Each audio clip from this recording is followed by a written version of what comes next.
Hey, hello. Hello. Hello. Welcome back, spooky people. We are here and happy to see you. My name is Jessie Drew. To my right side, left side, I always get this confused.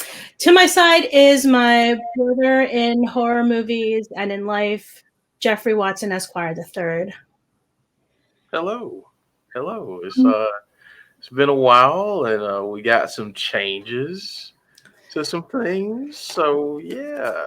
Yeah. Really psyched about this new intro, all our new graphics. We're looking very spiffy. Thanks and courtesy of Jeffrey Watson, the very talented man behind the curtain and in front of the curtain, um, who did an awesome job. Thanks so much, brother. Everything looks fantastic. I got inspired. I know Awesome. you said you had a vision and I took said vision and I was like, well, let's see what we can make happen. So I'm pretty happy with how it turned out so far. So I'm thrilled. You took a vision, you took a few dribs and drabs of an idea and you made it look really awesome. I couldn't be happier. Thank you so much. Um, so we are here today to talk about Stalker, the movie. It is still September, which we last year for our long-term listeners did Stalktember, where we reviewed, profiled, whatever you want to call it, 4 movies from 4 different types of stalking, and really dove deep into those. So we're kind of like throwing it back to last year a little bit, last September with Stalker, and I think we have a good amount to talk about with this with this yeah, movie. yeah. It is directed by Tyler Savage, written by Dash Hawkins and Tyler Savage, and it stars Christine Coe, who I thought was excellent. Everybody in this movie was good. I will say that. Vincent Van Horn, Michael Lee Joplin, they were great. Um, and Jeff, this was a selection that you made. So could you tell us a little bit about like how'd you hear about this movie? It's playing currently on Hulu. I can't remember if it's a Hulu like made production or if it's just streaming on there. But how did you hear about it? I think it's made by Vertical, and I think it's just streaming Okay. on Hulu. But I was just kind of perusing Hulu one day and saw it, and I was like, man, that looks interesting. And I saw that it had thriller slash horror, and I'm like, oh, okay, I might have to check it out at some point. Well, I forget what night it was, but I was like, you know what? I'm just gonna look at the trailer. I was trying to find something to watch. So I said, I'm just gonna look at the trailer. And I saw the trailer and they talked about a twist and all of that, and I love a good twist. So I'm like, okay, you know what? I'm gonna give it a try. And I'll be honest, I really enjoyed it. Like I did. I mean, I don't Cool. want to give away too much, but not yet anyway. And by the way, as we often do, if you're an OG listener or a new listener, just know spoiler alert is in effect. Woo, woo, woo. So just know that we're going to be talking about the spoilers. We're doing a film review, so we're going to be talking about everything. But yeah, I really enjoyed it, and as soon as um, the first movie that we talked about, kind of we decided to do something different. I was like, yeah, I think we got to do this one just because of the call back to Stalk Timber last year. It's hard to believe that it's been a year since we did that. It's Um, but nuts. but yeah, I mean, what better way to start off season three than doing a crazy, fun, kind of interesting little movie like this. I am down. I am here for any stalker movies. You know that. Yeah. I really like a good stalker movie. Um, it's terrifying. We'll just get into it. So the main reason I think this movie, I have mixed feelings about it. Okay. But I think one of the things that really works for it and it has going for it is how vulnerable you feel. Like you're really put into the main character's shoes. And because of the circumstances, which is that he has moved from Texas to California, just him and his dog, just to start fresh. We are told that him and his girlfriend his long-term girlfriend of like 6 years broke up, and he is, just like, I'm going to start my life again, and what better place than California, Los Angeles.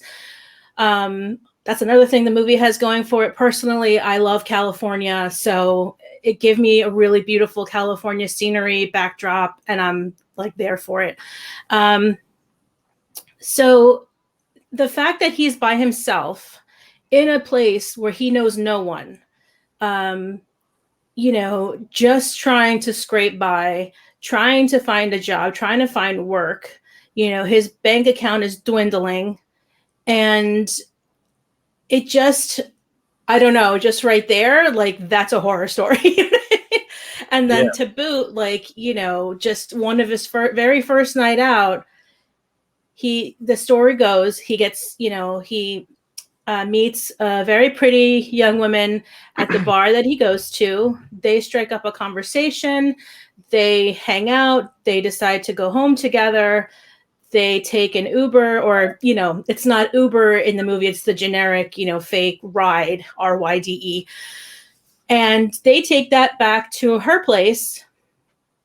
From then on, he starts getting, we see that he's being followed and observed by the ride driver. He sets up, that dude, Jesus.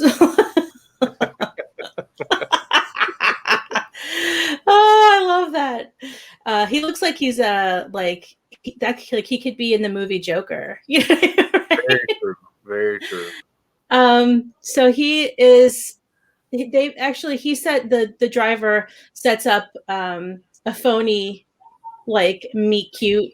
He accidentally, quote unquote, bumps into Andy, our main character, at a cafe, and they chit chat, and then they end up going out for drinks, where Roger, the driver, kind of lets down his hair, and you see how unbalanced he is. He's odd. He's, touching off all these red flags in Andy, but Andy's trying to be nice, which is there's so many times during this movie where you just see that he's trying to be nice, and you're like, dude, you don't feel good about this guy, like, just walk away. I don't think it really would have helped anyway, because Roger kind of has his hooks and his sights set on him, and his hooks into him already. But it's just all the red flags are there. He's odd.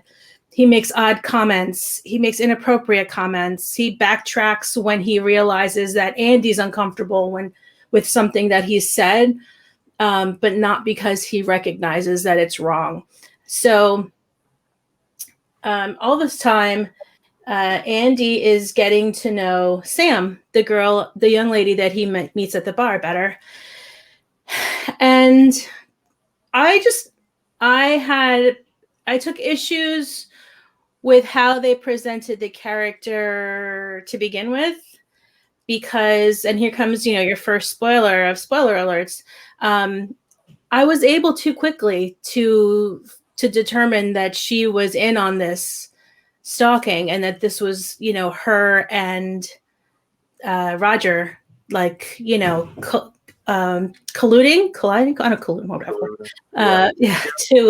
to get their hooks into Andy. And I don't know. And because it's like,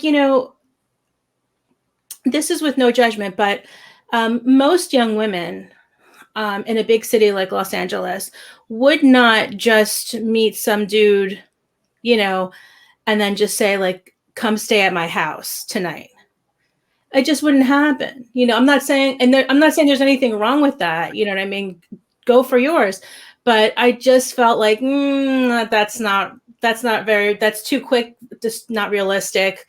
especially because she seemed very like assertive and self-assured. So I was like, this girl would never do that. She'd say goodbye to the guy at the door. But I don't know what are your thoughts? Yeah, I mean, while I really enjoyed this movie, I too figured out the twist very early on. I mean, Yeah. very early on because again, I'm thinking at the beginning just there in the bar, one, she's a very, very attractive woman. I mean, Totally. extremely attractive.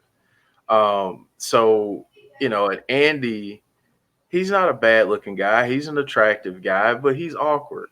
Yeah. And, even in the conversation, the initial conversation, it's just awkward. But somehow, some way, he ends up going from this awkward back and forth with this hot girl in this bar to sitting at a booth with her to going home with her. And she initiated all of it. And it's like, I mean, does she know something that we don't That know? we don't know. Yes. I mean, and I don't want to go into great detail because, I don't want to do that yet, but I don't want to be vulgar or anything. But there's two things that could have been the case, and we don't know that as a viewer. So it's like, okay, does she know something that we don't know? Because this dude is awkward, and I've seen people with more game than Andy strike out with a woman that looks like that. So yeah, I mean, there was an issue with how she was presented. I mean, I completely agree.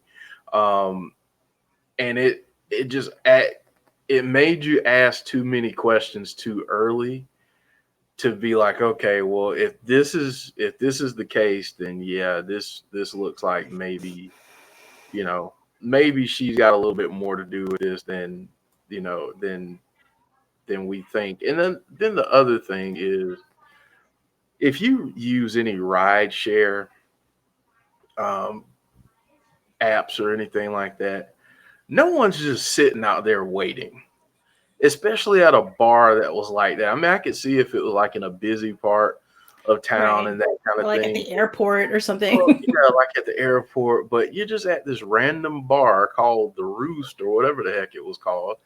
And it's like, why is some ride person just sitting out there, just like just waiting on someone to happen to come by? I mean, I don't know. I asked too many questions to start, and then started putting two and two together. But yeah, I agree with you on that point.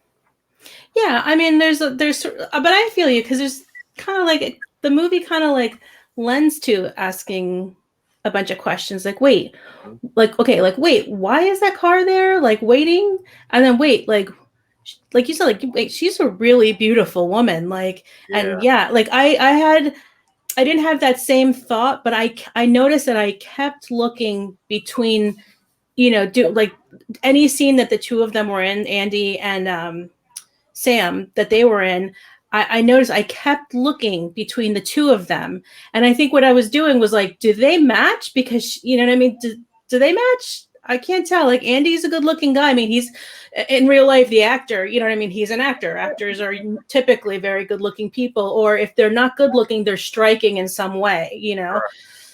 Um, but I kept being like, is he like really good looking? Am I missing it? Because she's really good looking. Like so that's like I was she's, just like noticing that back and forth. But she's gorgeous, yeah, and she's gorgeous. I mean, I've seen her in a few other things. I mean, she's just absolutely stunning. And Nice.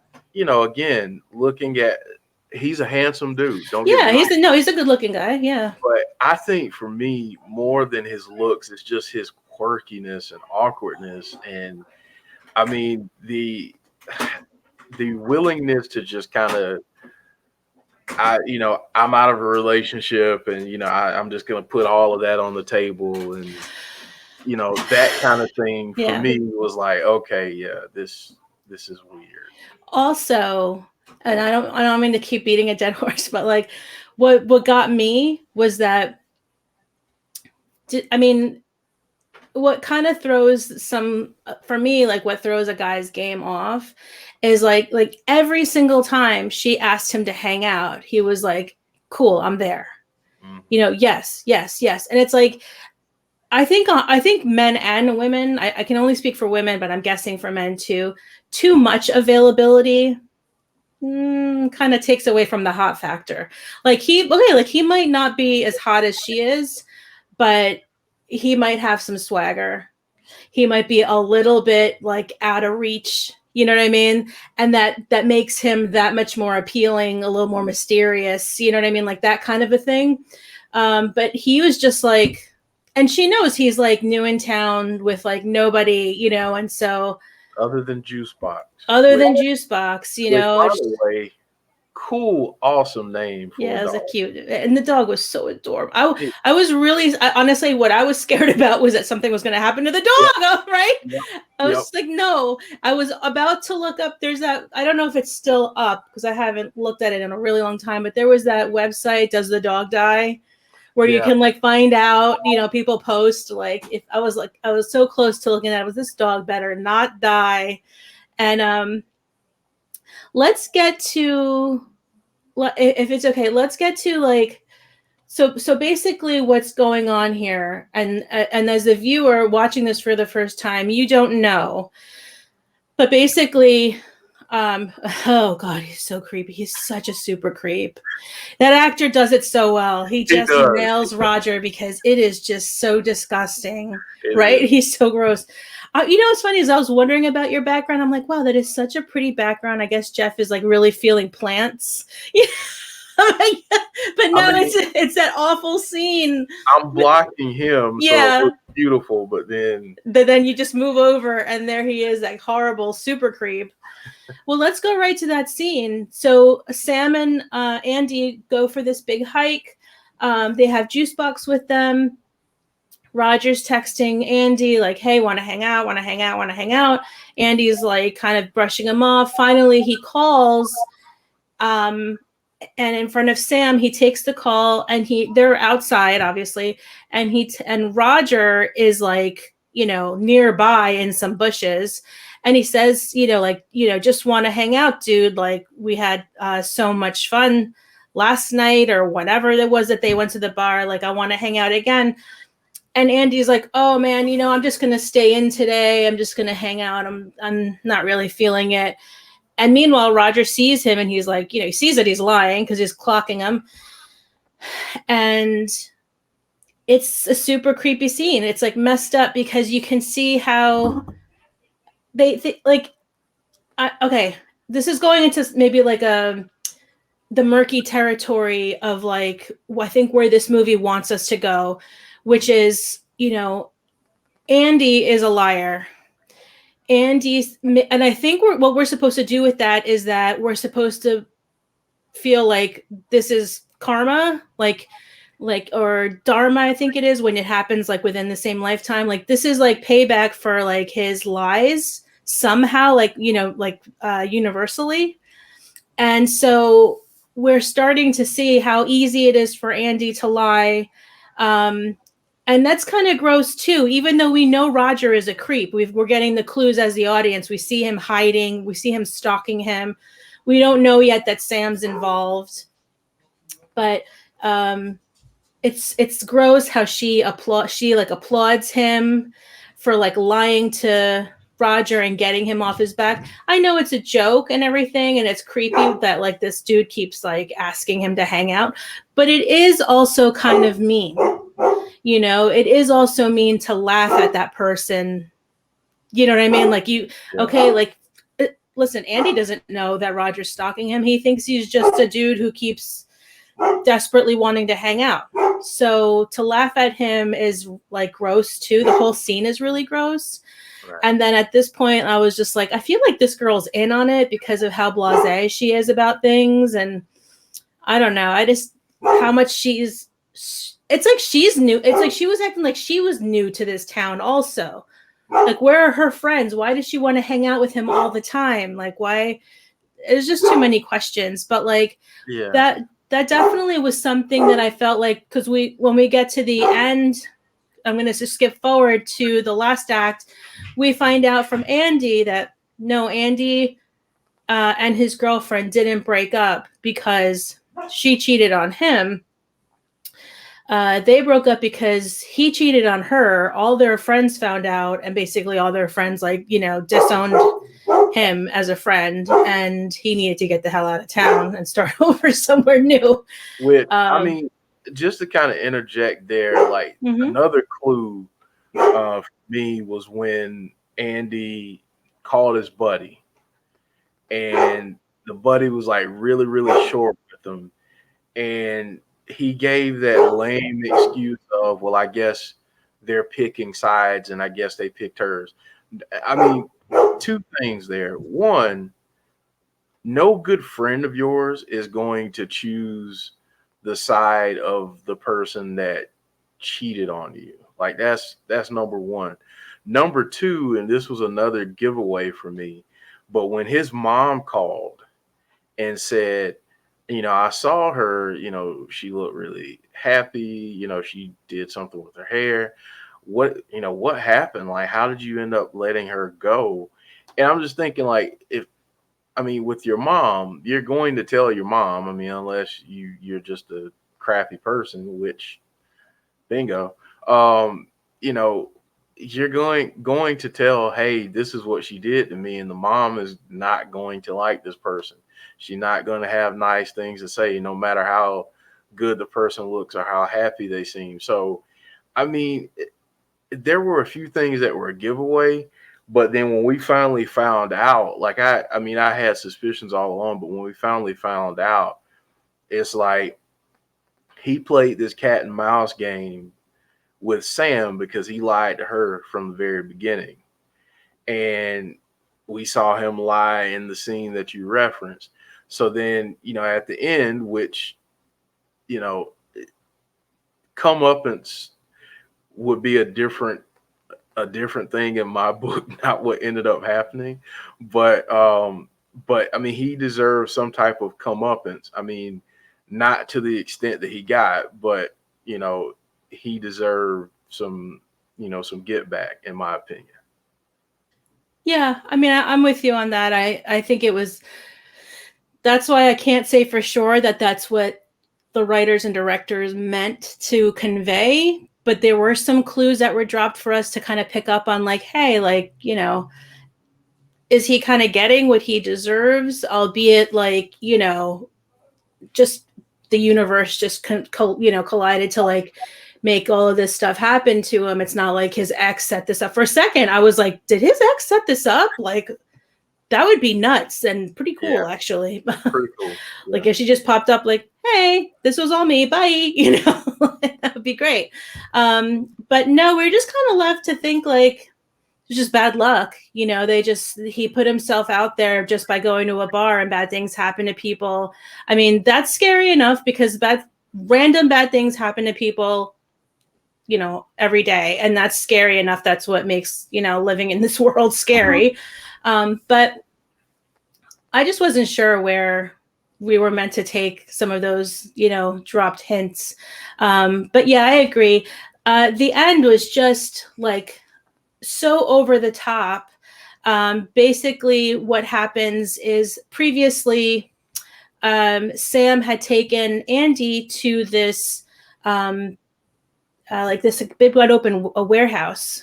And because she supposedly her job, and maybe it is her job, who knows? We don't know how much of her life is a lie, is to get bands to fill venues and to like set up like concerts and stuff. So what part of me was thinking like, well, I guess she's out of a job with COVID. Like, so he wakes up.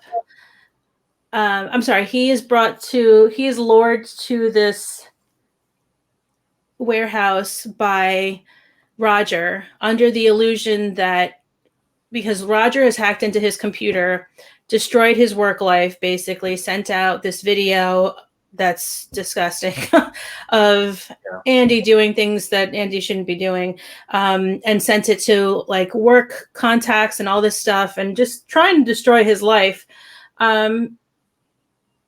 I have another question to ask you about this in a second, but so so Andy watches Roger interact like as if it's him with Sam saying like, you know, meet me at that place, blah, blah, blah. He goes there to try to, you know, warn Sam. Sam's already in a chair tied up and gagged. Roger's there. You know, he ties up Andy.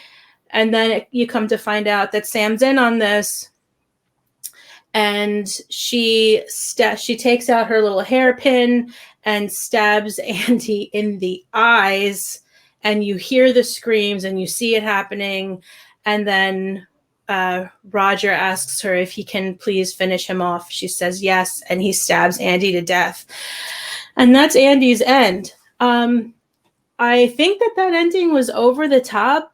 Like, I think that the movie, the way that the movie was paced and the way that the movie was written was such that we should have had Andy live at the end. Like, that was just like way too much. You know, there should have been some sort of like Deus Ex Machina come in to rescue him, to intercede, or just he manages to, you know, kill Roger and then obviously is easily overtakes Sam and, you know, beats it and gets juice boxed and just like drives away from Los Angeles in a panic or something. I think that just would have made more sense with the tone of the movie. And this is not to say that the movie's not entertaining and fun to watch, because it is. I just think that they went too dark. They turned the volume all the way up, and it was like, whoa, we're not supposed to be watching a gory movie. This isn't a gory movie. I guess my question to you is,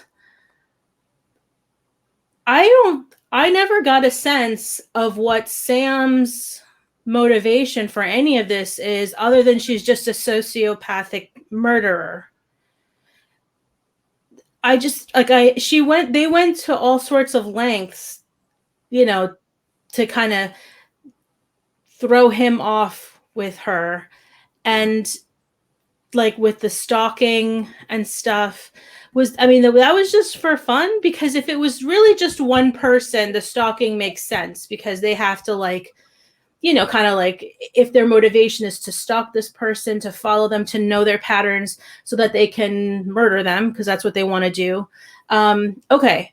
But there's two of them, and Sam like knows all of his patterns and she's like with him all the time.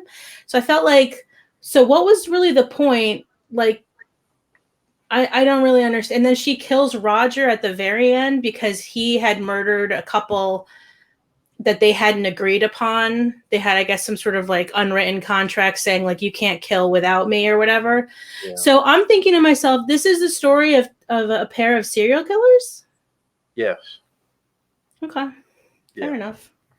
Because I don't, like, at the very, very end, when she goes back to her house, she opens up that box and it's got all of these phones and it's got the names of each person, and she's collecting souvenirs. That was chilling.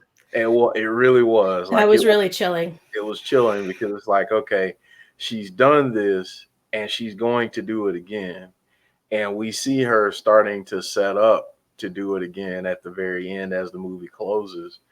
And, you know, that, for me, that's what I got. It was a tandem group of serial killers that, you know, their primary thing was to have the attractive girl either befriend a woman like you started to see at the very end, or try to become the love interest of a man. And then you have Roger come in and play his part, and then the two play off of each other, and that's how they lure the person into a false sense of security. And for them, it's not just about the kill, it's about the mind game that they can play of luring this person into a false sense of security, letting all of their guard down, and then ruining that person bit by bit, only to have that person fall into their trap eventually. That's why I think, in my opinion, that's why she killed Roger, because his kill of that couple was against protocol. It wasn't that he killed them, it was the fact that it was so quick. I think she was pissed off because it was so quick. Like, you mean to tell me you had this couple and we could have done X, Y, and Z and you just killed them just for the sake of killing them, and you didn't, go with the plan that we normally have. That's what I mean, personally, that's what I think when I see that play out. I think that's an excellent theory. I didn't even think of that. I thought she was just pissed because it seems like he was really under her thumb. I mean, just the way that he kept saying, like, hey, like, if I don't remember if this was an exact line, but he kept saying to her, like, hey, is that okay? Is it okay that I did this? Is it okay? Like, or do you forgive me? Are you mad at me? Like, again and again, it's like he's under her control. She's the boss. She's the dominant one. And the fact he did something without her permission was like not acceptable, So, but I think also what you're saying makes perfect sense. Is like, you can't go and like hunt without me and then like, just take the spoils and then throw them out. Like, so I think between us talking about it, we made the movie a lot more scary than it actually, honestly. The movie's like, the movie's creepy. Yeah. And for me, the scariest part was when she opened that box full of cell phones, and it had like the sticky notes with each person's name on it, and she just threw Andy's in there. Like, that's terrifying. Hello. And the scare, not to cut you off, but no, go ahead. That was scary. But the other scary part to me was what she said to Andy before he died. And she said to him, it'll take people weeks to figure out that you're even missing. Oh, yeah. No one cares. No one cares. And that to me was like, oh my God, because it's like they're purposely finding people that are new to town. Like that's their target. People that are new to town that look out of place, that have no one else. And it's like, for her to say that at the end, no, it'll take weeks for people to figure out that you're even gone, that you're even missing. No one cares. You basically you cheated on your girlfriend. Everybody back home thinks you're a piece of crap. They don't talk to you. The only person that calls you is your mom. And then for her to take his phone and then post that message, I know. like I'm gonna take a break away, and I gotta find me and that kind of stuff, and then post it. It's like, wow, that's creepy. Like that's sinister. That is sinister. Sam was sinister Sam. Yeah. And that girl with the big hat that she meets at the end, girl, run. Run, girl, run. What are you doing? It makes you not want to talk to anyone you don't know already, like ever. Which is actually something my husband and I have been talking about how, like, just trying to like refocus on our, like on our friends that we know and trust already, and like not even trying to like make any new friends at all, because it's just people just too crazy. You know what I mean? Yeah. And I know I shouldn't be using that word. For those people who are our first time listeners, Jeff and I talk often about mental health issues, especially in relations to the movies, but also just, we just talk about it. So I know that is like, a hideous word to use, but sometimes there's just no other word. Yeah. Because there's just no, like with Sam, like she's just crazy. Like there's not a lot there to grab onto. We're not given her history. We don't know anything about her. We just know that she is dead inside because she can stab someone in the eyes and just look on with no expression on her face as he's screaming and trying to get away, and doesn't mind murder. In fact, she seems to, just that's part of her job, and move on. So we don't really know like why. The only thing I can think of is that she's sociopathic with murderous tendencies, because not every sociopath is a murderer, but she's just crazy. Yeah. and Roger. Oh my I mean, and god. it's fun. It's kind of crazy because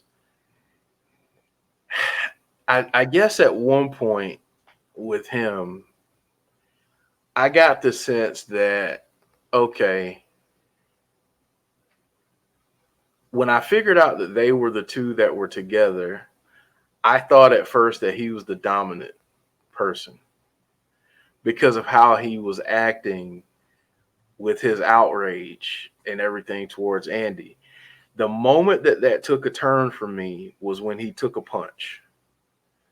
When Andy decked him at that part, Mm-hmm. I said, he's submissive. Like he's the Mm-hmm. one that he's taking orders because if he's as dominant as he presented, he would have gotten right back up in Andy's face and they would have thrown down right there.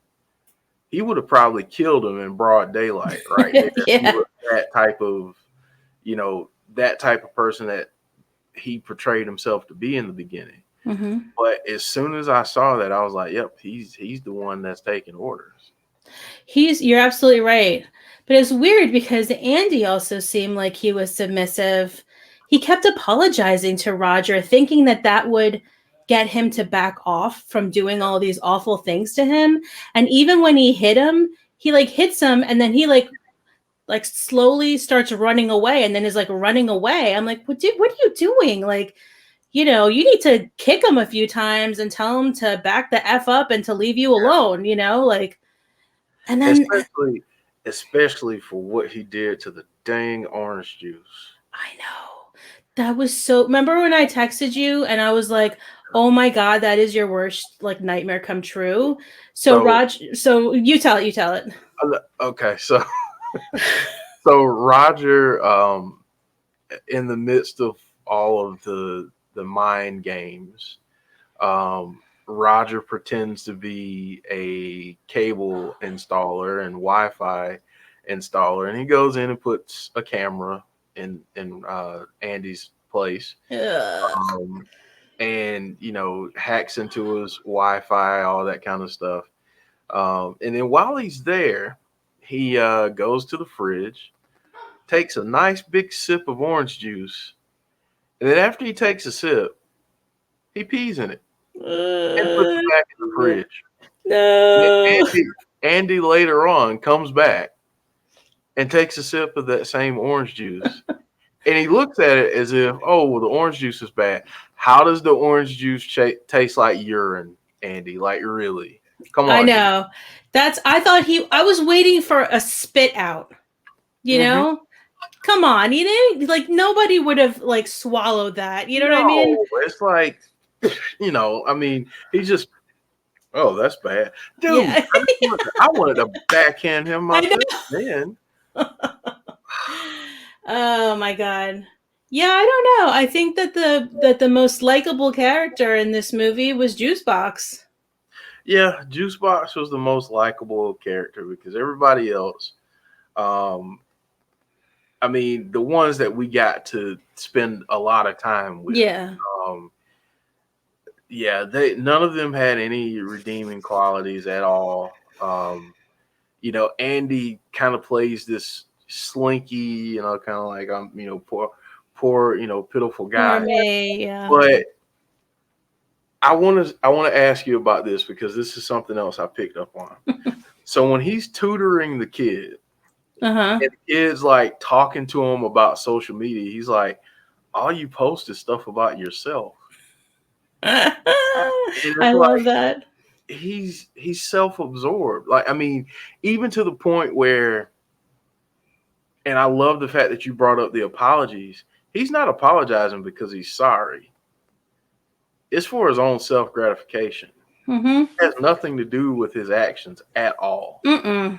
And that's why like it's such a hollow apology when he just decked the guy. The only reason he's sorry is because he doesn't want people to call the police and he goes to jail. That's it. Yeah, he only says sorry at any time to Roger because he thinks that it's going to make him stop the stalking behavior. Right. That's it. You know, he doesn't care.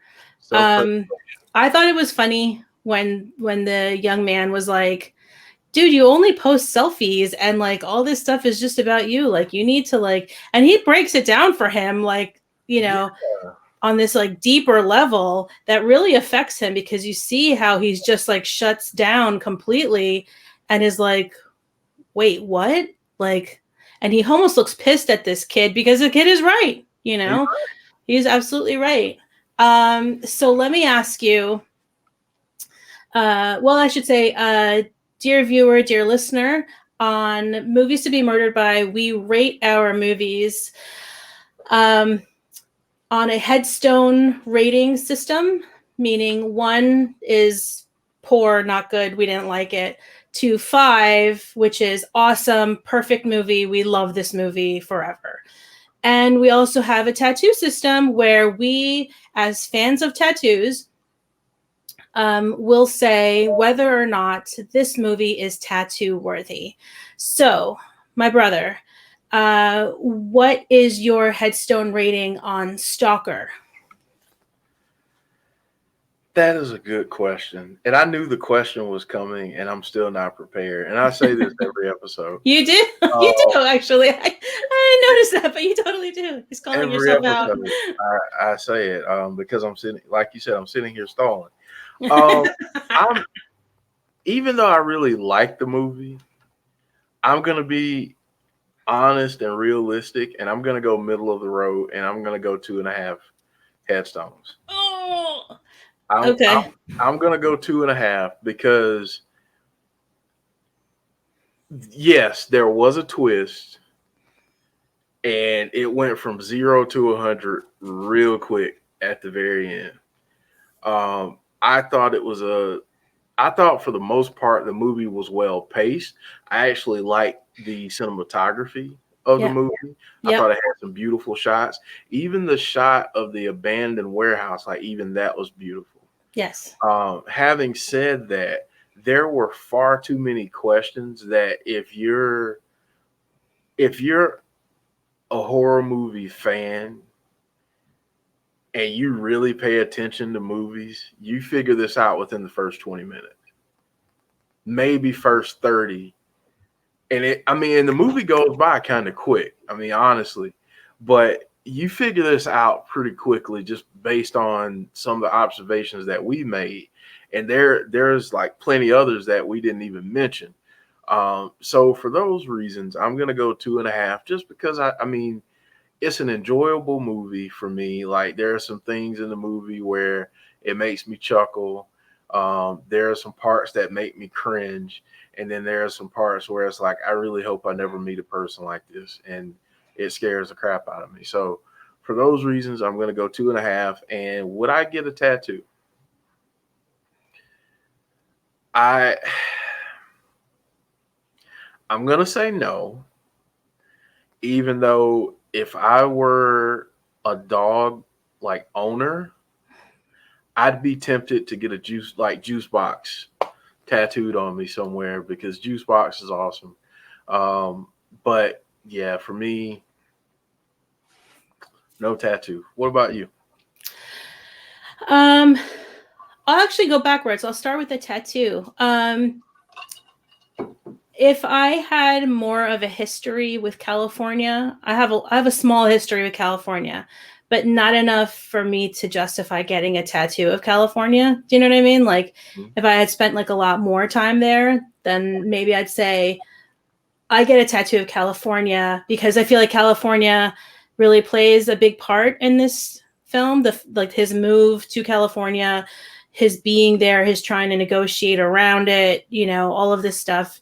It does play a big part. The movie correctly films in, you know, kind of like famous locations. And the cinematography is gorgeous, of course. So I definitely give it credit for that. But no, there's nothing else that, you know, there's nothing really in the movie that I feel is worth getting tattooed for. You kind of brought it back home in terms of like, as a horror fan, because like, I'm thinking to myself, like, the movie is entertaining. Yes. The movie goes by quickly. The movie isn't so like threatening that somebody who's not a horror movie fan couldn't watch it. Do you know what I mean? Like it could both groups of people could enjoy this movie, I think. But as horror people, I definitely feel like this movie could have given a lot more. What it gave was pretty scary. I mean, all analysis aside, like Stalker movies, even ones that don't answer a lot of questions, are still scary because that happens, it happens like way too often, and we still don't have, like, cops and, people in general just still don't have a way to crack these cases to make them stop. It always ends up badly, So the theme is good, but I was going to give it a 2.5. I had my rating ready, but I'm going to give it a 2 just because I feel like the fact that I figured out the twist early on, like we both did, really plummeted like the stock of the film for me. Listen, I don't need a twist in every movie. I really don't. Right. In fact, sometimes I'm like, oh my God, please not let there be a twist because I don't need one, But I would have been more interested in it if we had known. Like, I would have loved to have seen the scenes between Sam and Roger plotting this out, like figuring it out, playing Andy like he's a puppet, all the sinister things they were up to, their history. You could get, like how we have that image of her collecting the cell phones. There could have been other images of, like, I don't know, a wall of photos of people who they have killed who were from, when they've traveled across the US. I don't know. You know what I mean? Like, it just could have been even more chilling. So for that, I'm going to give it a 2. Hey, we're right around the same. So it's right around the same. Yeah, it's right around there. I'm probably being a little generous, but what can I say? Oh, well, this was fun.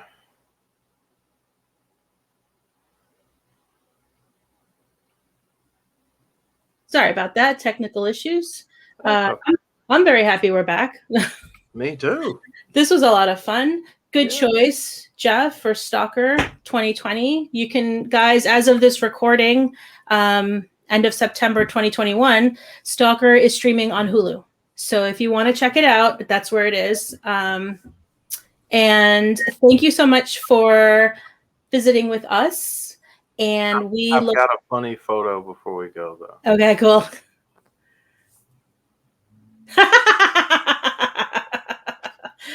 Oh my God. The only people who own those binoculars are paparazzis and stalkers, Yeah. Unless you're a certified bird watcher. Look, you don't need those binoculars. No. Lord help us.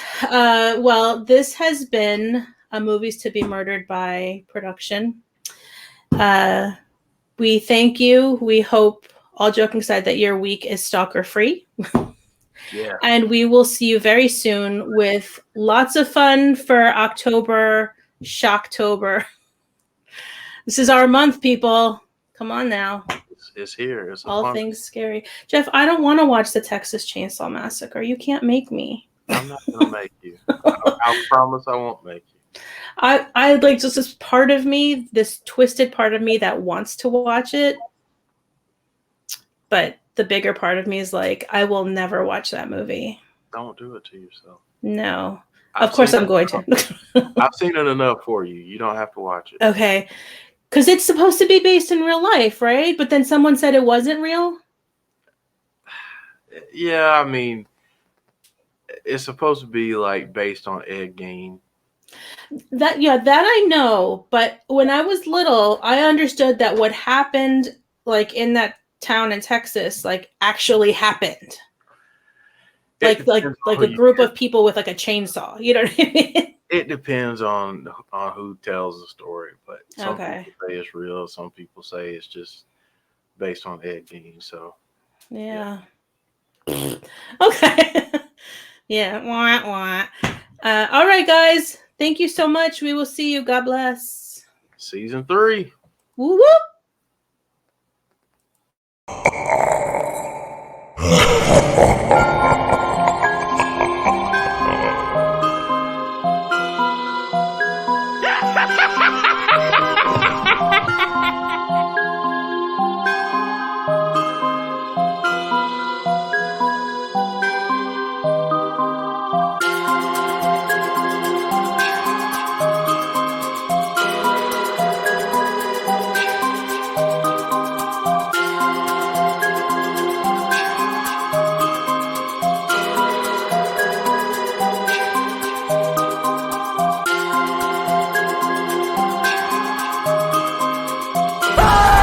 Game over.